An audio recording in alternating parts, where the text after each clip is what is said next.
Rachel, welcome officially to the On Air with Jamie podcast. I have been wanting to get you on this show for the longest time because you, like myself, I feel like you've gone through such a transformation, but not just like behind the scenes, retreating into your womb cave or anything like that. It's been like so fucking open and out there online. And it is wild to watch, and I'm so here for it. And I want to say thank you, firstly, for being so vulnerable online and sharing, because so many people do not do that. And I'm just so excited to dive into all of the things with you today.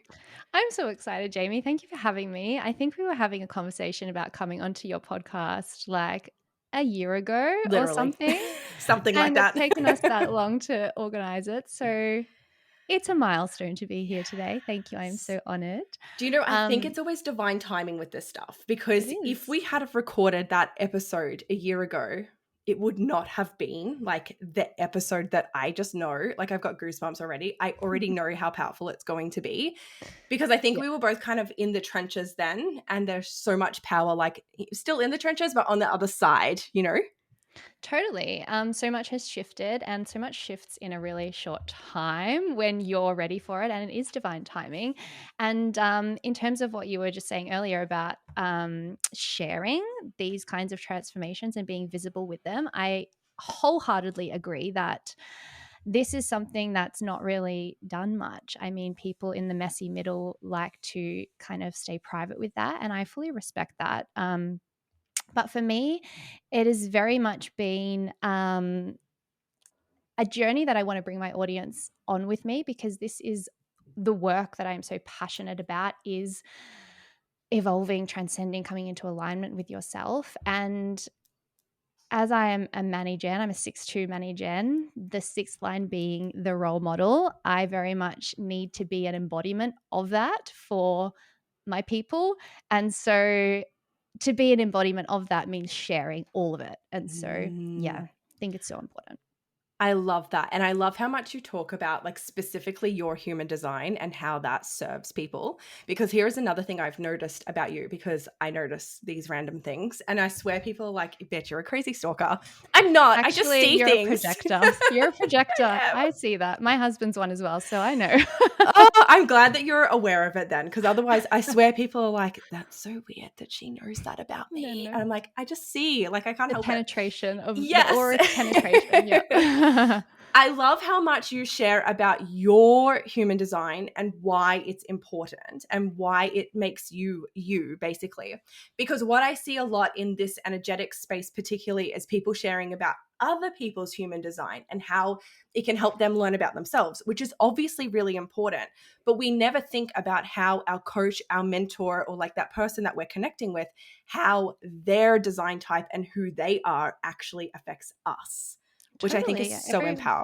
so powerful. Everyone's experience is like that's their lens through which they see the world. And so I think it is very important for you to be conscious of the way you're being coached and the way through the lens from which you're being coached, because everyone is conditioned, everyone is different, everyone has different strengths. The business model of your mentor might not be the business model that you need to create.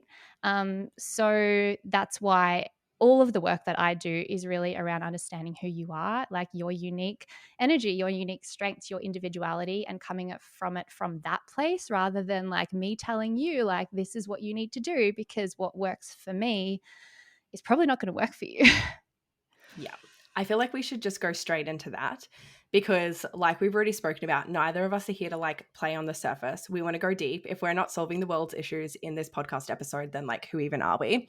So let's go right into that, because I know that that right there, like that whole building a business model that wasn't in alignment with you has been like one of, from what I've seen on the outside, one of the most pivotal points in your journey. Was that the trigger point? Or hang on, let's be a bit more open. Can you tell me, can you pinpoint the trigger point for you that really made you be like, hang on a minute, this shit is not working for me? So it was interesting because for me, there was not one kind of moment where I was like, I need to burn all of this to the ground. Like Which is I what never you got to a did. point. I actually did. Yeah. And I've shared this on socials in my podcast. I ended up canceling 90% of my offers, basically starting again from scratch, really committing to building a business that was in true alignment. But it was never a moment where I actually realized like I hate everything that I do, because I didn't. Like I was really proud of everything I had created, but it was more of like this gentle kind of unraveling, in the sense of, as I started to learn more and more and more about myself, really sitting with the question of like, oh, like this is what my strengths are. This is what my energy is. Like, having this particular offer, having this particular business model actually is muffling my strengths. It's dimming my light. So really lovingly, and coming from at it from a place of love and like gratitude of like, thank you for being this version of myself that had created these particular offers. Thank you to this offer, for serving me in the way that it did at that time. But it's time to release it. It's time to let it go. So it was always from a place of like love and gratitude. And it was a really kind of like gentle process. It wasn't just like one day I woke up and I was like, I've done it all wrong. Like, oh my God, I hate everything. It was just, yeah, much more gradual.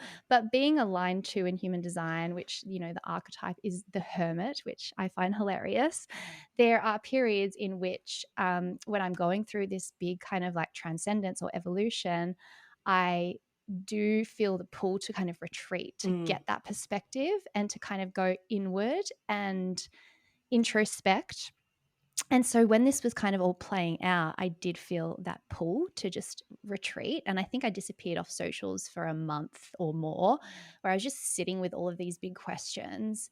And that was kind of like when it started all unfolding. And I really started to gain that clarity and gain that perspective. Um, yeah, so that was really interesting as well. Yeah. Was it learning more about your human design type that really triggered you to be able to see that things were out of alignment, or was it a feeling? And the reason I ask this is because I actually get asked so often whether something is how someone tells whether something is out of alignment or whether they actually just have resistance to it because of fear and limiting beliefs. And for me, I'm like, it all comes to your connection and understanding of yourself. If you don't have a relationship with yourself, it is really hard to be able to see that. But I'm curious for you whether it was a feeling, a knowing, or whether it was like a gradual learning more about yourself in human design that enabled you to see that things were off. Yeah, it was both. I mean, in terms of the feeling state, I'd been feeling resistant. I'd been feeling heavy. There was a lot of feelings of procrastination that had been bubbling under the surface for a long time. But, I was very much not tuning into them. It was just, yes, I'm feeling it, but, business is hard. Like, we've got to be able to do hard things. This is part of it. And so I was not tuned into my body, and I was not really listening to those clues as to, what these feelings were telling me. Because you're right, like resistance can come from one of two places. Resistance, you can feel resistance if something isn't aligned, but you can also feel resistant just because they're your goals and And your you're out of dreams, your comfort zone, and right? they're out of your Yeah. comfort zone. And of course that's Yeah. uncomfortable. Um, so being able to kind of distinguish the place, for me, it did come down to human design, because the more I did learn about my human design, I was like, oh, okay, it does feel heavy. I am resistant because this is actually not true for me, you know? So it Mm-hmm. was that real permission slip. That's why, human design has changed my world. It's also astrology. I mean, all of my human design is like echoed in my astrology as well. So it was these two very important kind of modalities that I learned about, that I was just like, it's actually written in the stars, I Mm. can't ignore this shit. So yeah, it did start with that. It did start with that. Interesting. I'm curious about your chart too, and this is like a running theory I have behind the scenes. But do you have an open or like an undefined or a defined head center? I have undefined head. Yes. Hmm. So my theory, and I know that it's not necessarily a theory because I have seen it from actual people. Like I've not studied human design, but I've learnt a lot about it in my journey to be able to start noticing these patterns. And what I notice is, because I have basically an fully open chart. I only have two defined centers. And my head obviously is an open center. And something that I've noticed in people with open centers is that it's really easy to influence us and for us to feel, but it feels really good at the time, because I'm assuming at no point during your initial stages of like building out this business and these offers that you later realize were not actually aligned to the way that you're supposed to do things. In the beginning stages, it feels really good. And what's interesting is because, and I actually haven't said this yet, but I was a client of yours during the period where you were doing all of this. And I actually found myself not mimicking, because we're obviously in different areas, but kind of following your business structure and also feeling out of alignment. But at the same time, it kind of felt good because I was like, no, this is what people are doing and this is what I'm seeing. And so I feel like it was that undefined or like open head center that really influenced this momentum that I built at that point. But then as a projector, I got to the stage where I was like, I can't hold this energy. It's too much. I can't keep doing this. Because it's not aligned for you. Right. Exactly. And you're right. I have the undefined head, also undefined Anya. Which means we're like both of us, we're very subject to conditioning in that area. And so we're open with our thoughts. Where in terms of other people, the noise in the online space, other people's ideas, we take those on, and sometimes it can be hard for us to distinguish what's ours and what's other people's, because we're amplifiers of that. It's really challenging for me as well in my family.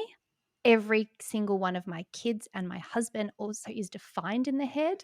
And so I've got a lot of mental pressure everywhere. Yes. Because I think parenting in relation to human design is another really interesting thing. But in terms of what you were saying, in terms of offer structure, style of delivery, business models, marketing, tone of voice, all of that stuff, when we are undefined in the head, it can be very easy to build something that's not authentic to us, because we're so influenced in that way. And so that's why I think human design is such a gift, because we can start noticing when that happens. And it's not that we'll not feel that anymore, because we always will. That's just our design.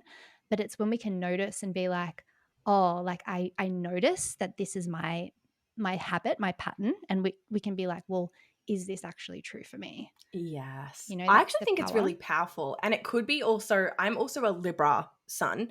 And so I have, and I always have, but I mean, it could be projector as well. So many things. I feel like I have always had this ability to see things and to be able to hold all people different perspectives, that other people are very much like, no, it's this or it's this. It's not both. It can't be both. Whereas I'm like, no, it can be both. And I can see both, and I can understand all of the different points of view that go into that.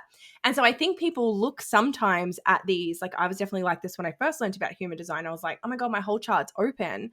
That's not powerful. Like, what the hell? I'm not grounded in anything. But it actually is, when you learn to hold the energy and recognize what's yours and what's not, right? Totally. And there's so much wisdom that comes from that. You know what I mean? Because you're not fixed.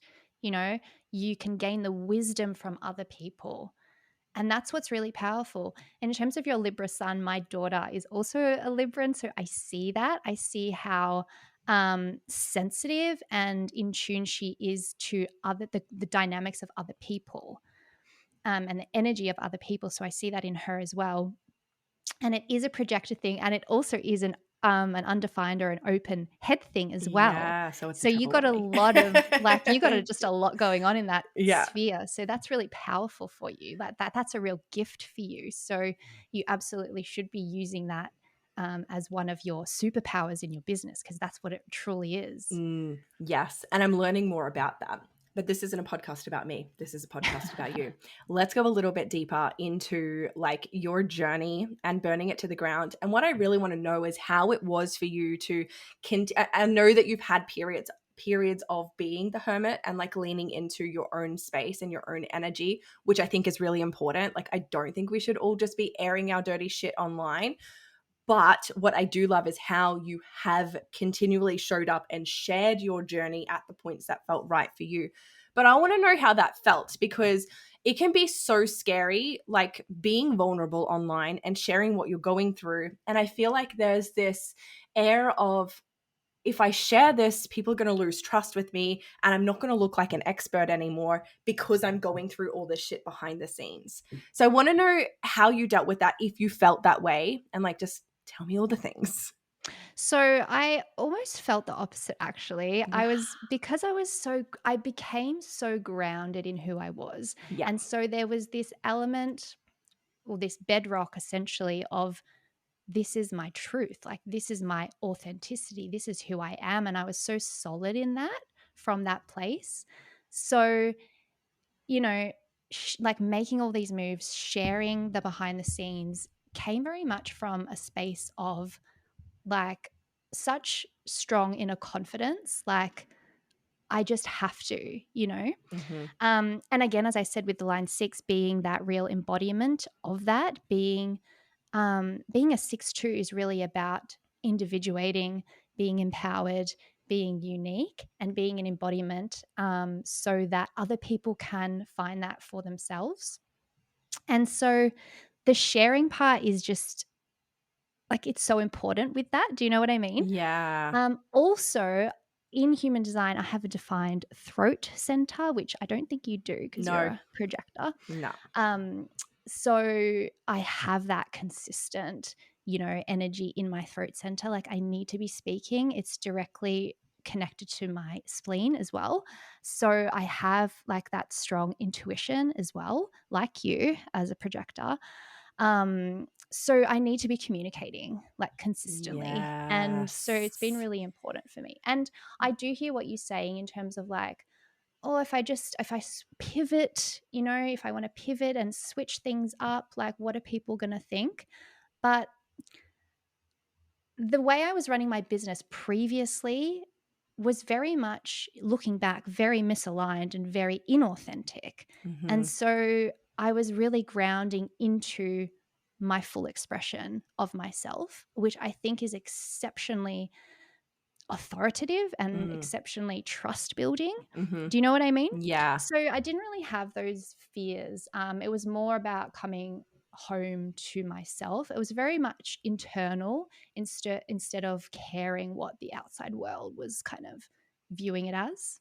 Yeah, Yeah. I love this, because the theme that I've really been on lately is that personal development, this self-help era, the evolution of your human is not actually about becoming a different version of you. It's about coming home to you and who you are. And I feel like there just are not enough people who are actually sharing it from that narrative online. And I've made it my mission that's the whole grounding of my business from this point forward, because I think so many people are running running with the narrative that they believe they have to become a different version of themselves. They have to become their highest self, the main character, the it girl, like become a vibrational match to the things that they want, thinking that it's outside of them and it's something else. But it's actually, for me, about peeling back the layers of who you are as a person. And I feel like what you have lived out is like literally the embodiment of that, coming back to you. Totally. It's just like, we just got to take off all the coats we're wearing. I mean, as we are conditioned and I as we remember grow. seeing that reel now. Yes.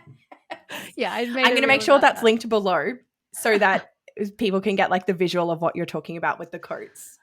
Totally. And I think it's natural. I mean, we all start our businesses with no fucking clue what we're doing. I Yeah. mean, that's the reality of it. We're entrepreneurs, we're starting from scratch. And so there is a lot of looking outside of ourselves for answers because of all that we don't know. I mean, we don't know anything when we start. And so we're learning from this person, we're learning from that person. We're, consumed with social media and like looking at what's successful and what's not, what's landing, what's not. And there's a lot of subtle, unconscious, unintentional kind of mimicking.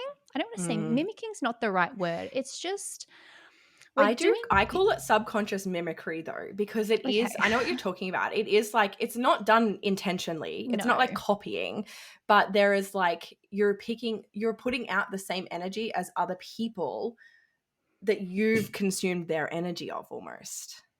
that's right. Yeah. Because we have it in our minds that That's the way to do that's it. the thing. Yeah. Like that's what's going to give us Yeah. the success. And so we're being conditioned. We're still being conditioned. And then we come to a point where we're just like, you know, really misaligned, really inauthentic in how we're expressing ourselves, expressing our tone of voice, our aesthetic, like the way we're running our offers, the way we're helping people. And it's so far from who we are. And Mhm. so it comes a point where we just got to like start taking off all of those coats that we've accumulated. And it's a process. I mean, the deconditioning process in human design is a 7-year process. I feel like I've fucking only just started. I'm like 6 months in. But Yeah. at the same time, like, look at all that's shifted in 6 months.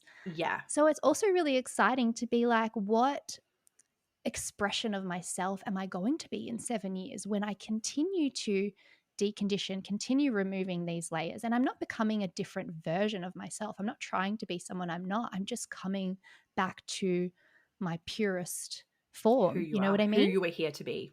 Exactly. Yeah.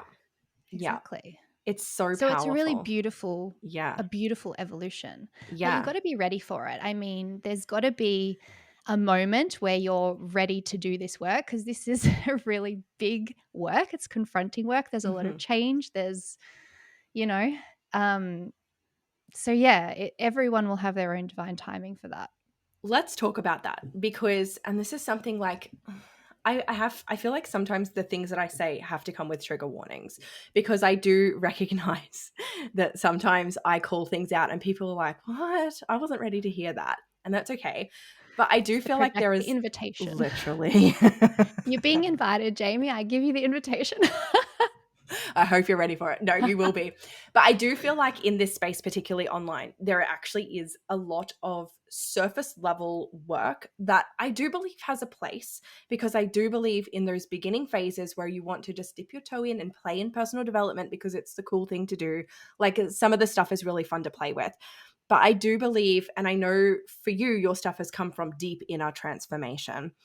And so when you say like you have to be ready for it, like let's talk about that because I still see this narrative pushed online that like shadow work is fun and this is great and like we can just journal all day and this can happen and that can happen, but nobody's really diving deep into their psyche and into their subconscious or with the stuff that they're doing. And so what I find is they're playing on the surface, but that playing on the surface actually just keeps them stuck playing on the surface. And so what's happening is they're seeing these things and, oh, I just uncovered a new block. I uncovered a new shadow. I've got to go and deal with that now. And before you know it, they're on this hamster wheel of personal development. And it feels so good, right? Because to your ego, you're like, woohoo, we're doing stuff, we're doing the thing, but it's not where it's at. So I want to know about your journey deep into yourself. Like, did you use some modalities? Like, how did it feel? How did that unravel? I realize that's Yeah. like a really deep question. So let's just, No, you I just love it. speak. Love the deep questions. Here for it. Yes, I agree with you. I understand in terms of like the shadow work, those breakthroughs, they are really exciting when they happen because you're like, oh, okay, like seeing things from this completely new perspective, like this makes sense. Yes. But it's really about integrating. It's like, what am I fucking going to do with this now? Am Right. I going to end the pattern or am I not? Or am I going to just still, keep on keeping on Be and not aware of it. transcend this? Right. Cool. Yeah. I'm aware of it now. I know that that's my pattern. Then Because what? awareness is 90% of it. It's just being able to see that it's happening. Because, like, if you can't see that it's happening, like, you're blind, you're Right. just sleepwalking through life. You're in like a waking daydream. So, the awareness is really important. But once you're aware of it, it's like, well, then what? You know? And so it is then about being very conscious, like having conscious awareness of what is playing out and choosing different. And it's that choosing different piece that is everything. Mm-hmm. And so for me, um, in terms of when I did uncover these blocks, for example, I'll give you an example. I uncovered a very deep seated unconscious belief that had cemented in my childhood around approval. And so I had come in a childhood where I was very powerless. There was not a lot of expression that was deemed quote unquote safe. It was fine, but like safe for me to express a different opinion, and to be big and bold and to quote unquote criticize authority figures, etc. And so in my body, in my mind, coming into the business world, I was carrying that energy, being like, it's actually safer for me to play small.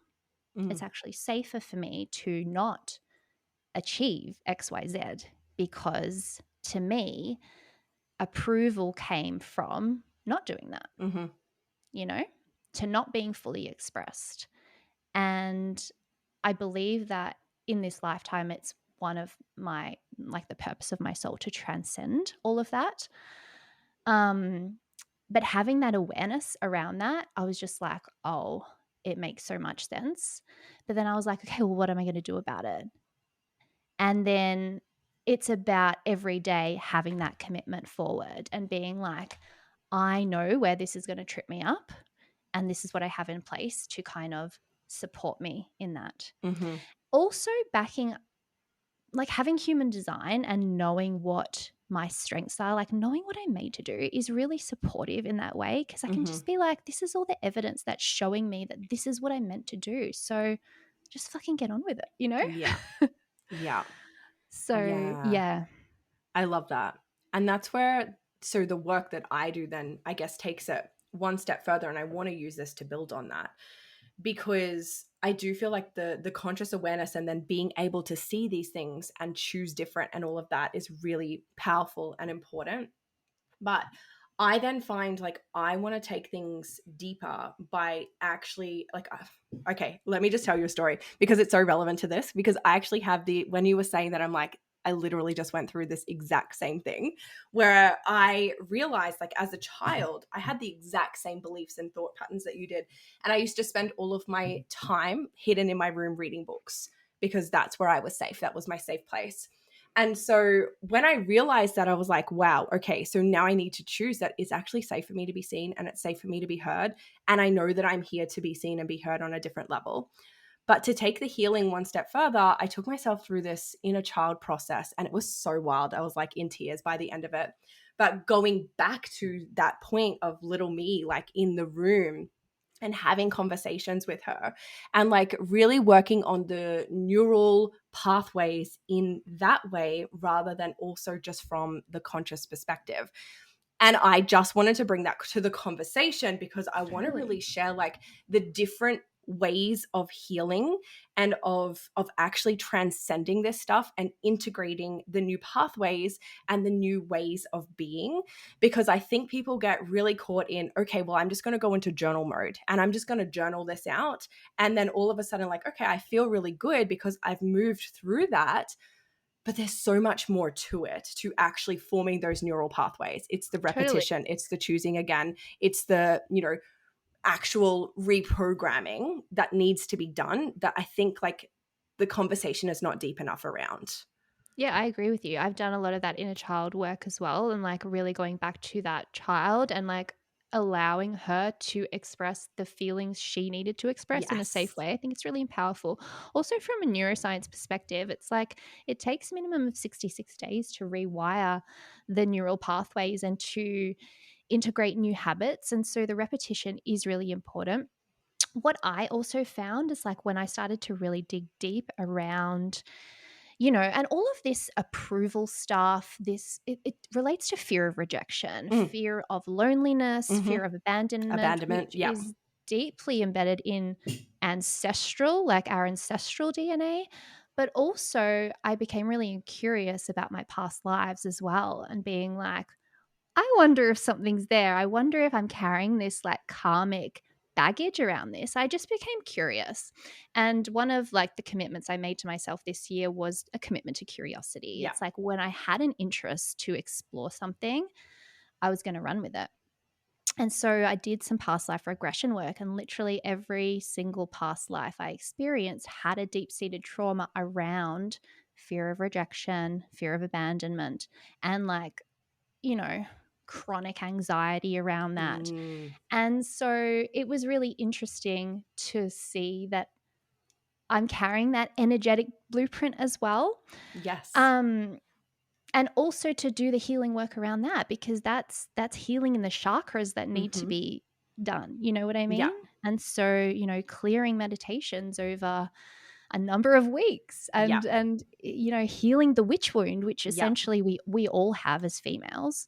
Um, yeah, is such a huge part of it. Yeah. And this is, again, the stuff that nobody talks about, right?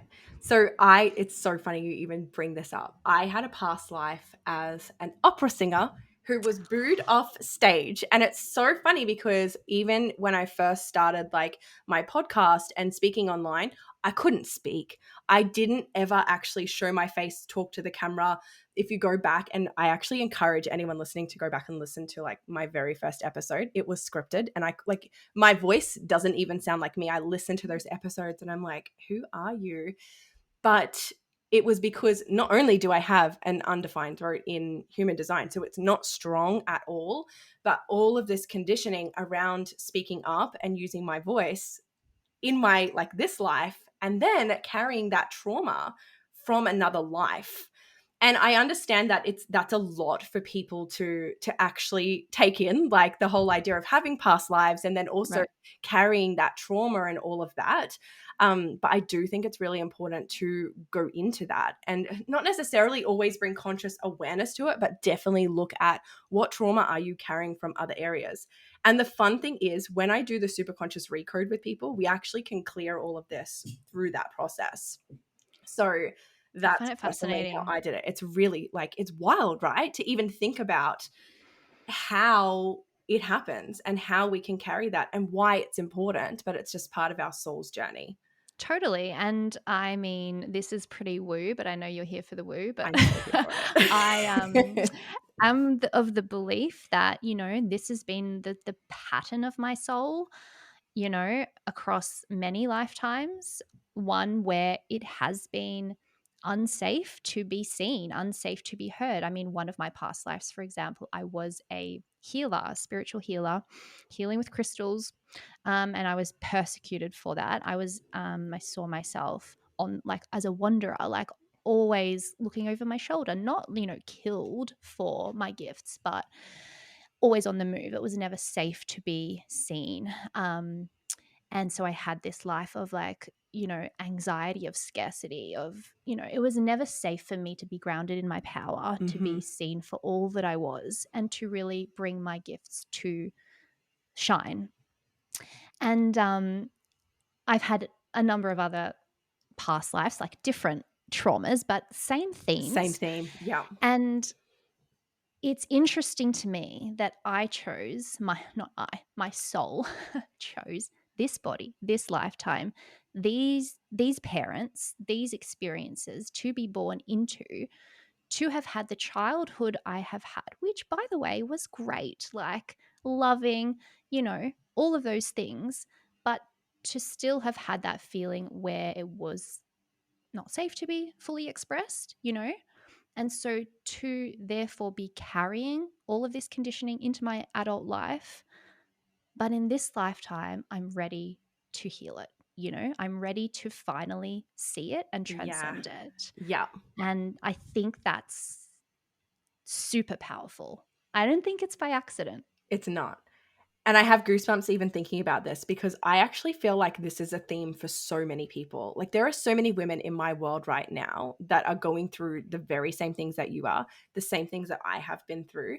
And it's like this whole like group of us came to this lifetime in these like this particular point in the whole time span for a reason. And what's wild is that we're all doing the same thing in our own way. And I think it's insane. But then it poses the question, and actually, this is like so off the cuff, but I'm going to ask you anyway because I feel really cool to talk about this.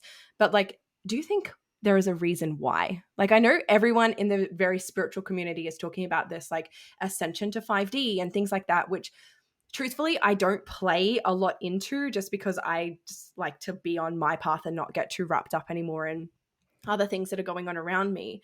But I'd love to know if you have a theory around why so many of us are like on this path, on this journey at the moment, doing this deep healing and actually like literally ending karmic cycles, because that's what it is.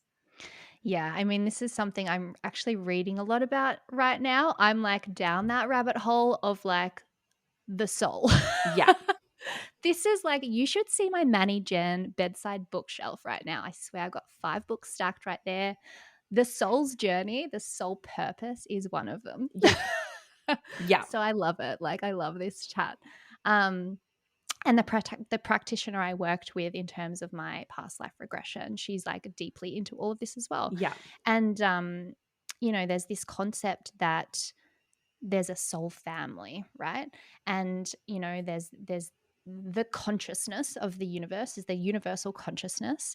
And, you know, part of that kind of comes away, and before it kind of like filters down into like the earth and is, you know, takes up residence in humans, it's part of of a wider consciousness, and that is our soul's family. It's like, I believe that you and I, like, we're soul family. Like, Mm. all the women doing this work right now are our soul family. Mm-hmm. It's like, you know, we're deeply connected in this way. We can't really explain like what's leading us to be looking into this, except the fact that we're all being called to the same thing, you know, and we're all connected. Our souls do have these like energetic, beautiful, karmic, energetic connections. And that's one of the theories as to why this is all happening. Mm. Also, the fact that we're all old souls. We're not new souls. Like, No. literally, you cannot be a new soul coming into this world. This conversation is very esoteric, which is I love it. amazing. We're So here. it's not going to be for everyone, No. but if you're here for it, I love you. Welcome. Welcome to the world. Welcome to the vortex. Um, but for an old soul who's really interested in transcendence, evolution, and investigating all of this stuff, yeah, being an old soul is probably what you are and what I am. So Yeah, yeah, hi. 1000%. It's so interesting, right, when you dive into it. And I've like had so many conversations with people, like it's hard, right? Testing the waters. Actually, this is, oh my gosh, my brain's going a million miles an hour now. But I want to circle back to this question around what it's like for your family and for your husband, for you going through this evolution. And the reason is because I am so blessed to have a very, very supportive like family. People do not get what I do. They don't understand it, but they love it anyway. And I have like so many like cheerleaders in the background who are like, I don't get it. I don't know what you do, but like I can see how much it's changed you, right? And what I want to know is how it has been for you going through like such a big evolution and transformation, but also as a mom and as a wife. And the reason I ask is because I think some of the things that I've certainly discovered and the beliefs that I've had shift around like the world and quantum and extraterrestrials and like so many things is definitely not for everyone. And it has been stuff that I've had to like almost test the waters with my husband and be like, I don't know how you're going to feel about this, but I have to be really honest with you. Like, this is what I've uncovered and this is how it's affecting me. And this is what I now think and believe about the world. But it's like, once you open Pandora's box, you can't close it again and you'll never look at life the same, right? Not at all. How does your husband respond when you do talk to him about all this stuff? He's actually right into it. So I Is do he? feel really, Amazing. really, really lucky. But he has always been, truthfully, when we first met, he was more involved in this stuff than me. But I do recognize now that it's because I was so like conditioned and boxed in. Like that was pharmacist Jamie who didn't think Big Pharma had ulterior motives and like all of that stuff, right? I was like, no, the medications industry is here to help people. And now I'm like, fuck off. They're here to make money. But that's another conversation, right? And he was very more like, he's always been into what would be called conspiracy theories and very open What's interesting though is that the more open I've become, he's become a little bit more closed off to it. And so now we're going through this really interesting transition of me really opening up the conversation and it's opening him back up as a byproduct. It's really interesting. It's fascinating, isn't it? Because it's like you're an expander to him, which I think Yeah. is beautiful. And it's so beautiful when you have this beautiful dynamic in your relationship where both of you are that to each other, which is how Ben, my husband, and are together. Yes. Um, he's also a projector. He's very also into conspiracy theories and Love all of it. that stuff. But he's probably the most incredible example of someone who has really manifested like incredible things in his life. Can we just like talk about for a minute what he does? Because I only just learned this and I was like, no. Yeah. So Ben is a concept artist, which means he essentially draws. So he's a concept artist for film and games, and so his specialty is to design vehicles and spaceships for movies and games. So he primarily works with Lucasfilm in the Star Wars series, Call of Duty. He co-designed the Batmobile in the new Batman movie. So very high profile, I guess, working with huge clients in LA and London. So in terms of him becoming that role, because the chances of someone ending up in this field are like minuscule. Can I Like also just say, like, living in Melbourne, Australia, by the way, Mhm. like, you're not in LA Exactly. surrounded by all of this. Right. Well, all of this actually began to unfold when we were living in Berlin, Oh, interestingly, amazing. because Yes. we were living in Berlin. He was working for Volkswagen. So he was a car designer previously. That's what brought us over to Berlin. I was teaching over there, but the job was that terrible. I mean, Ben is a very outgoing, fun loving, charismatic guy, and he just like did not fit into like the German, like very, I don't know, it didn't work for him. He ended up resigning from his job and he began freelancing for a game studio over there, and it was very much kind of like a one thing led to another process from there. But just going back to what I said about the manifestation, Mm.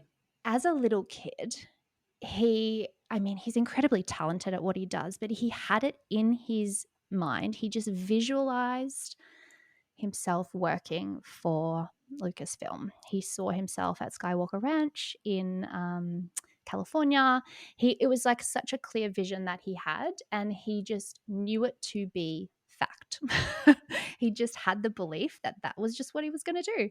And so he has always been someone who understands the power of the mind and the power we have to shape our entire realities and how much power we actually hold within ourselves. And so it's been incredible for me to be in a partnership with someone who knows that already. You know what I mean?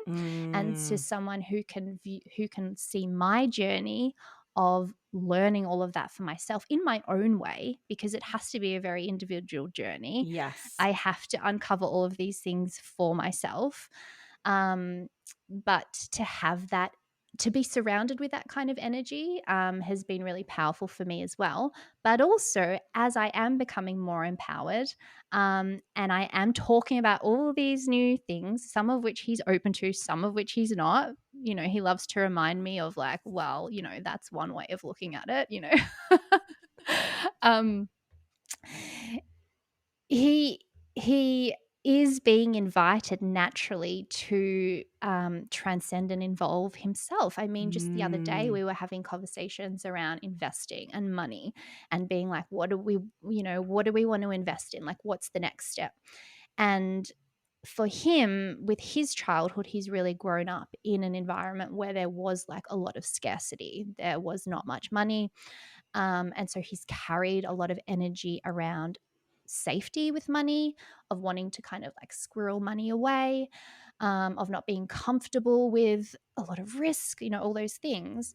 And anyway, we were having this conversation where I'm different, you know, yeah, different kind of energy around money. but we were having a conversation about investing and we were disagreeing, and it was frustrating to me because we weren't on the same page. Mm. And anyway, I went off to have a shower and whatever, and he comes back upstairs like half an hour later, and he's like, you know, I realized that I need to do some money work around this. And I was like, wow, that's that's huge. He's like, I realize I need to do some work around this. Like, I know this is coming from my childhood. I was like, what an awareness to have, and Yeah. it's because of our everyday conversations where we're always talking about like, okay, like you're triggered by this. Like, where does this stem from? Yeah. You know? And it's always that invitation to go deeper and to go deeper and deeper. I think it's lovely to have a partner who's on the same page with you, with that. Mm. And Definitely. the effect on our kids, like, Yes. incredible. Yes, yes. And we're so conscious because we're both conscious of those patterns. And I would say like I'm definitely more conscious of the childhood like woundings than Dean is, although we're both like very much in alignment with our parenting styles. But there's so much consciousness that goes into that in like just being aware of how just our words affect Harrison and how we deal with things that our parents certainly wouldn't have dealt with in that way that we've chosen to deal with differently. So Yeah. I think it's really cool.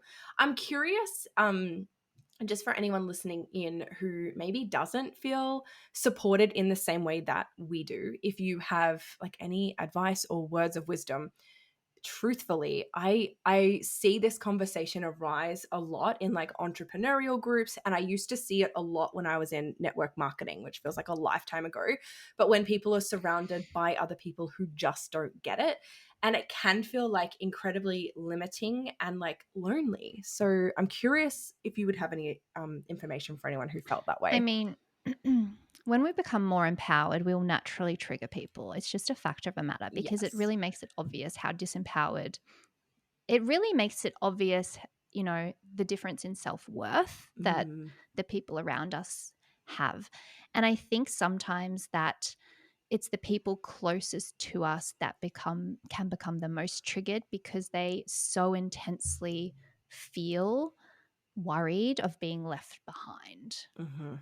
left behind from where we're Where going, you are. you Yeah. know? Yeah. And I don't know if you found this with like friends or, people in like personal situations, but there can be that, that challenge sometimes. Yeah. And the most empowering thing that I've learned in my journey is that I'm only responsible for myself. I'm not responsible for the way other people interpret or view me. You know what I mean? And so releasing yourself of that responsibility and that expectation is so freeing because you realize that everything's a projection. I mean, everything's a Mhm. projection. And sometimes, depending on, your human design or like where you are in your journey, you will naturally have those projections come onto you very strongly. Um, But I think in terms of empowerment and individuality and self expression, the more we can kind of ground into that ourselves, naturally, the more other people follow us because just us becoming empowered, it changes the collective on a micro level, but it is a domino effect. It is a ripple effect. And we always talk about the fact that we're a sum of who we surround ourselves with. Imagine if everyone was surrounded by expanders all the time. I mean, it's powerful. And so I think we can just ground strongly in, our own sense of purpose without looking outwards and just, know that by us becoming empowered, we are empowering others. And that's a beautiful gift that we have to the collective, even though we're motivated solely by ourselves. Mm. In terms of human design as well, interestingly, I'll just share this is like, Mm. I don't know about your channels or your circuitry or if you know, but I've got 7 channels and 6 out of 7 of them are individual circuitry, which means I am almost entirely motivated by myself as an individual. I'm not really concerned Mm. about the tribe or the collective or, the group. I'm solely like focused on like Yes. self-improvement, Yes. self-empowerment. And naturally, when I do that, other people rise. Yes. I love that. I only Yeah. have one channel, but I can't remember what it is. I'll have to go and look at that now. Yeah. You'll have to Oh, tell me. I love this conversation. I feel like that is the perfect note to finish on. But I would also love for you to share, because I know you've basically shut your whole business down. So, anyone who's listening in that feels so lit up by this conversation, where can they find you? What is going on in your world? I know you have a podcast, and I'll make sure everything is linked below as well.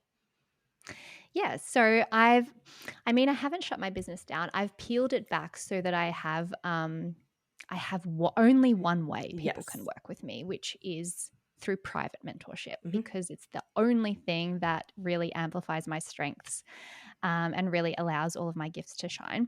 And so, private mentorship is the way I'm running my business right now, which is incredibly different to how I was running it when you were in my world, Jamie, Yes. where everything was very short term. I have You can find me on Instagram. That is the best way to connect with me socially. I'm sure you'll link my handle. And I also have a newly launched podcast. It is called Leading from Within.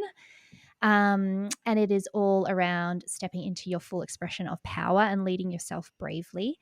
And it is 3 months old now, which doesn't seem that long, but at the same time, it just feels like something I've always been made to do. Mm. And so, I'm really loving having the conversation over there. Love it. Thank you so, so much for a freaking incredible conversation, which I knew it was going to be. Love that. Thank you for having me. That was incredible.